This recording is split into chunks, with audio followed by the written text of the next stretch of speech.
മലപ്പുറം പെരിന്തൽമണ്ണ മണ്ണാർമലയിൽ വീണ്ടും പുലിയുടെ ദൃശ്യം പതിഞ്ഞു. നാട്ടുകാർ സ്ഥാപിച്ച നിരീക്ഷണ ക്യാമറയിലാണ് ദൃശ്യം പതിഞ്ഞത്.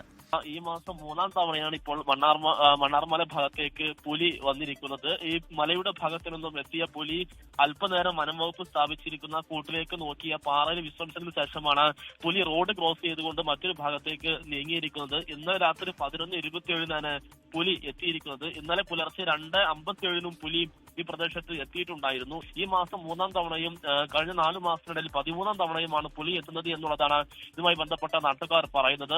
ഈ ഭാഗത്ത് വനം വകുപ്പ് ഒരു കൂട് സ്ഥാപിച്ചിട്ടുണ്ട്. ഈ കൂട്ടിലേക്ക് പുലി കയറുന്നില്ല എന്നുള്ളതാണ് ഏറ്റവും പ്രധാനപ്പെട്ട കാര്യം. ഇതുമായി ബന്ധപ്പെട്ട് വനം വകുപ്പ് കൂടുതൽ നടപടിയിലേക്ക് കടക്കുന്നില്ല എന്നും നാട്ടുകാർ ചൂണ്ടിക്കാണിക്കുന്നു. ഇതുവരെ ഇതുമായി ബന്ധപ്പെട്ട് മന്ത്രിമാർക്ക് ഉൾപ്പെടെയുള്ളവർക്കും പരാതി നൽകിയിട്ടും ഒരു നടപടി ഉണ്ടാവുന്നില്ല എന്നുള്ളതാണ് നാട്ടുകാരുടെ ആക്ഷേപം.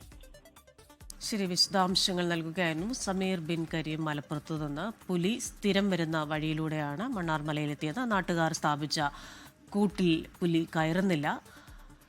ആ ദൃശ്യങ്ങളാണ് പ്രേക്ഷകർ ഇപ്പോൾ കാണുന്നത്.